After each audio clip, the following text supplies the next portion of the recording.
Pessoal, bem-vindos ao nosso giro semanal sobre o mercado financeiro. E o destaque dessa semana aqui no Brasil foi o nosso IPCA 15, considerado aí a prévia da inflação oficial, e registrou deflação, queda nos preços de 0,73%. E apesar dessa queda vir aí menor do que o mercado esperava uma queda de 0,81%, é o menor índice já registrado desde que o IPCA 15 começou a ser divulgado pelo IBGE em 1995. E, mais uma vez, essa queda nos preços vem através dos combustíveis e da energia elétrica. Os preços abaixaram aí devido à isenção de impostos federais e também ao teto do ICMS.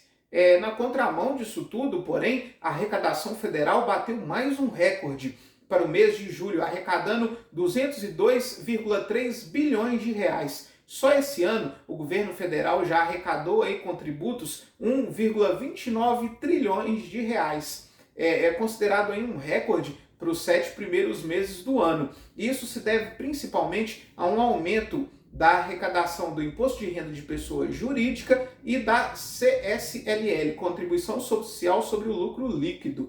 Isso veio principalmente através dos fundos de investimento em renda fixa. Como o Brasil hoje está com uma taxa de juros muito alta, principalmente em relação ao resto do mundo, isso vem atraindo bastante investimento para a renda fixa. E isso fez com que o imposto arrecadado através dos fundos de investimento fosse um destaque aí, com uma alta de mais de 150% em relação ao mês passado.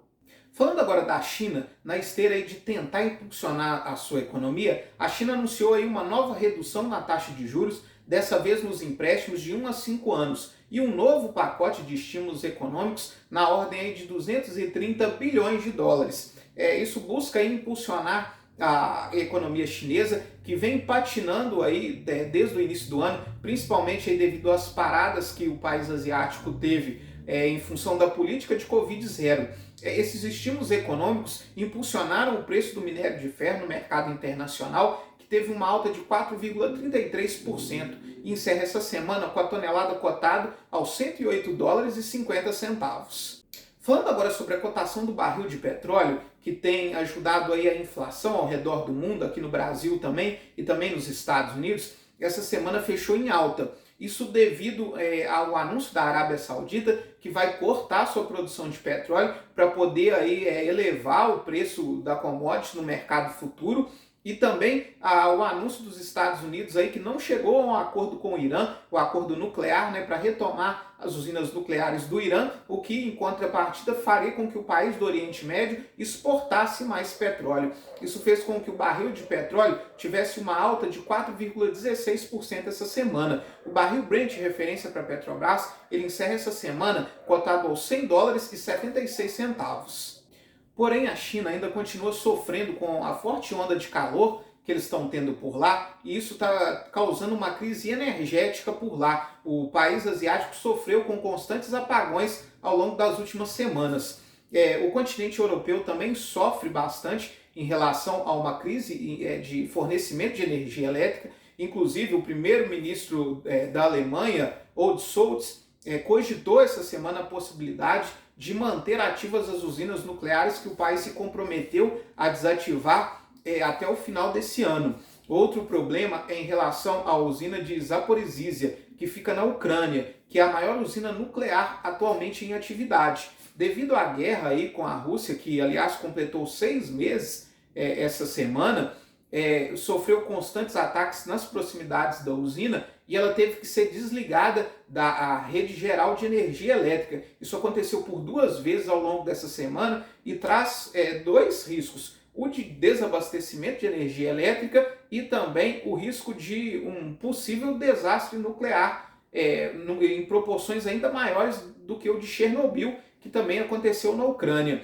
Na esteira dessa crise energética, a Rússia anunciou mais uma vez uma interrupção no fornecimento de gás para a Europa. Essa interrupção vai acontecer por 3 dias no final desse mês, e a alegação da Rússia é que mais uma vez é para manutenção nos sistemas de fornecimento de gás. Nessa esteira dessa crise energética, o Reino Unido anunciou aí um aumento nas suas contas de energia elétrica que podem chegar aí até 80% na base anual. Falando ainda da guerra, os Estados Unidos estudam o envio de 3 bilhões de dólares em armamentos para a Ucrânia, o que pode estender ainda mais esse confronto.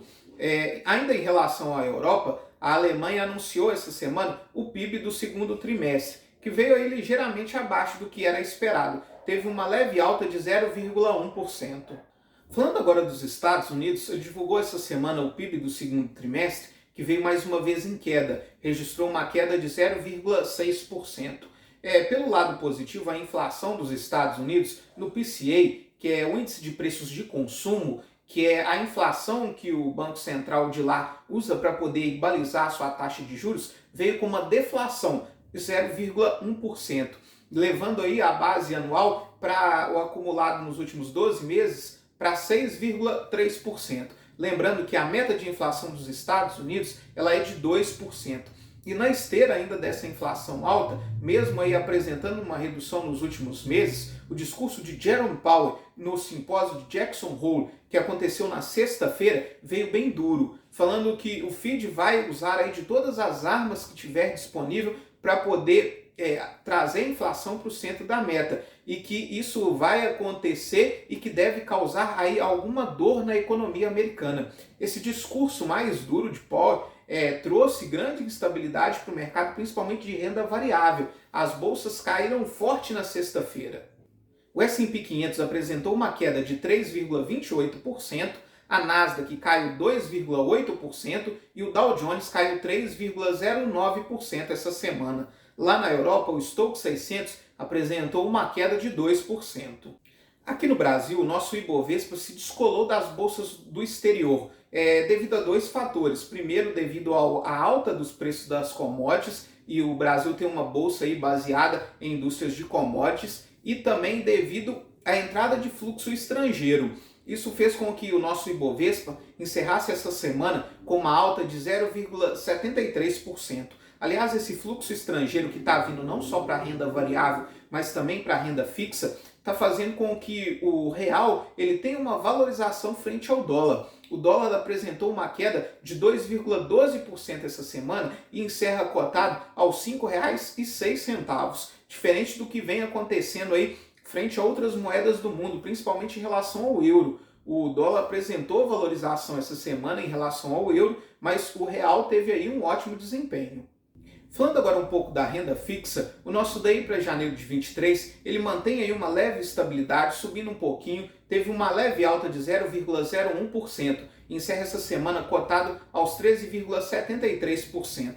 Já a carteira de títulos públicos, o IMA geral, ele encerra essa semana com uma valorização de 0,14%. Essa perspectiva de que a nossa taxa de juros mantenha aí uma estabilidade a partir de agora, tem favorecido principalmente os pré-fixados. O IRFM, que mede aí os índices de renda fixa pré-fixados, teve uma alta de 0,33% essa semana.